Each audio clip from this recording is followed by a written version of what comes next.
We are back with our guests, veterans of the Gulf War and the Vietnam War. Later on, we're going to be talking to a veteran of the Iraq War. But for now, I want you guys to tell me what you would tell John McCain if he was sitting in my seat. He's running for president. He thinks that, you know, we have to fight this war until we have victory. Tell me, what do you think? I don't know what I'd say to John McCain. I just, what we were talking about earlier, John McCain wasn't combat. I can't speak for a grunt. You were a grunt, so you have a different insight. But I can say he never saw the face of anybody he ever killed, because he was killing people from 2,000 feet. And I really have the deepest respect for him as a POW. I think he should know better. I think he is not a stupid man. I think he's running for president. I think that might be part of it, because there was a time when he waffled. He didn't disagree with Murtha when Murtha, who's a Marine Corps grunt, came out and had questions about the war. Yeah, but so what I would say to him is, this war isn't winnable. We can kill a lot of Iraqis. We can kill a lot of our own soldiers. We will mess our soldiers up. And you and your party are not prepared to pay for the damage. The VA is underfunded. That's a direct result of the conservative Republican control in our government. The appointees of this president have totally gutted the VA system. They're doing everything they can to not pay, just like they didn't take care of these guys in the Gulf War. They refused to believe there was any issues with the Persian Gulf Syndrome. Right. They refused to believe that there was any issues with depleted uranium. That's, we're not going to know forever. We may never know. But they fought us on Agent Orange back in the 70s, and it was a conservative Republican agenda on Agent Orange and on PTSD to minimize the costs. And they're doing the same thing to the vets today as they did to us back in 1970. They have no intention of paying the cost that these young men and women are going to suffer over the next generation. Ken, what would you say to John McCain, considering the fact that, look, we just had a surge, 30,000 more troops were sent in. He wanted even more. He wanted an overwhelming force. President didn't give him that because obviously we don't have enough troops to send. Well, again, you know, like any veteran, you know, I mean, he was a POW with the Hanoi Hilton, and your hat is off to him for surviving that treacherous situation in them very harsh times.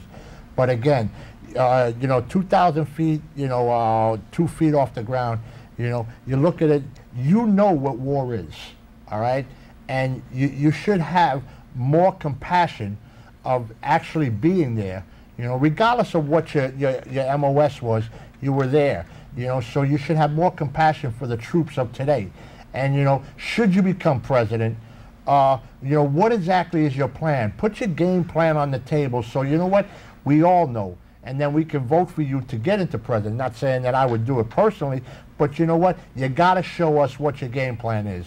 Again, you know, the VA, you know, is trying to do what they can, but, you know, being underfunded with this administration, you know, this president, what is it, a couple of weeks after the Second War, he comes in on a chopper, on an aircraft carrier, talking about the war is over in a military uniform. You know, is this your, you know, opinion of a joke? The mission accomplished. Yeah, you know, I mean, where is the mission accomplished? You know, the last time I checked this morning, we still had troops dying over there. Hundreds every month. Exactly. You know, so where is the mission accomplished? You know, excuse me, I didn't mean to cut you off. I would tell Mr. McCain to look into his heart, remember his experience as a POW, as a military man, as a fighter pilot, and try to empathize with the parents of these young Americans that's over there now. The road that we're on, there's no way that we're going to accomplish anything concrete or anything positive over there. He's going to have an agenda and prove to the people that, or show to the people that he's sincere and he wants to have us come out of there with a good ending. It's not going to happen. Jose, what would you say? I agree with what the gentleman said, because you got to have a game plan, and the game plan that been having all along, it's not working, and it hasn't worked. And just because they had a surge of 30,000 soldiers recently, and now, okay, now we can withdraw them within the next few months, they're still dying. You know what I'm saying? If they didn't have the amount of soldiers and Marines from the start to overwhelm and do the job that they wanted to do, and then after all these young women and these young men have been dying. So Yes, if sir, they regular. didn't have enough troops from the very beginning, they should have never gone in. So that's what you're telling me? Yeah. Well, again, I mean, you look at it, you know, I mean, from past experiences, all right? You know, it's like anything else. You know, this is what I plan on doing. Then you get the logistical aspects of it and say, this is what I need to do it. Obviously, somebody dropped the ball. You know, and it's very obvious, but then again, you know, this administration is so well at covering up their mistakes, you know, but the problem is with the administration is that they think the rest of us, you know, outside of the Washington area that don't live on Capitol Hill, think that we're all idiots. You know what? You don't have to be working for NASA to figure out that, you know, Mr. President, you better get your act together. And thank God, you know, I mean, this country screwed up the first time by putting him in, and then they screwed up again the second time by By putting him in. re-electing him. You know? Johns Hopkins, not the White House, not some leftist group, not some rightist group, but Johns Hopkins estimates that 1.2 million Iraqis are dead. And let me tell you something. I don't care whether I agree with you helping me to find democracy or not, but if you kill members of my family, even if by accident, I will never forgive you. And we will never be forgiven any more than Saddam Hussein will ever be forgiven in that country.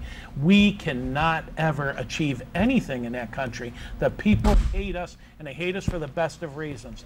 We are responsible for large numbers of dead Iraqis who weren't the enemy. Well, and that's what war yeah, is. definitely. War, the civilians are in the middle of the insurgents and us, and they wouldn't be there if it was, the insurgents wouldn't even be there. Saddam Hussein, why didn't we just pick a nice 3 o'clock in the morning night and take out all his castles? It would have been a 50-50. We might have got him. Yeah, and you but have that to we remember- have killed we haven't killed, but the war has killed 1.2 million Iraqis, and if the war hadn't been there, a lot of people don't feel it was so bad now. Well, The if the goal- if the goal- Shia will never because forgive if us. the goal The was to- Sunnis will never forgive us, and the Kurds are running their own country Right, and have but been we've for a also, while. not only have we killed X amount of Iraqis, now you have to remember also, now you have Iran looking in on the situation, you have Syria, you have Saudi Arabia. They're not going to stand for that. That region of the world is so volatile that you cannot go in there and now you stirred up Yeah. a bee's nest, a wasp nest. Now you have chaos over there, and they're not going to let the United States take control of that situation. Well, I might not have it, you know, down to a pinhead, but if the goal was to take Saddam Hussein out of the picture, you know, and let the country try to become a democratic society, then why couldn't they do similar to what they did with Noriega? You know, they went and they wanted him out of the way, and what did they do? They captured him. They brought him here and they tried him, and you know, I think I heard recently he's up for parole. I don't think it's going to happen, but you know, again, you know, you want one person out who's calling all the shots, then why couldn't that be? Yeah. You know, I mean, it's a similar situation. Now we got this war. You know, it's not going to end anytime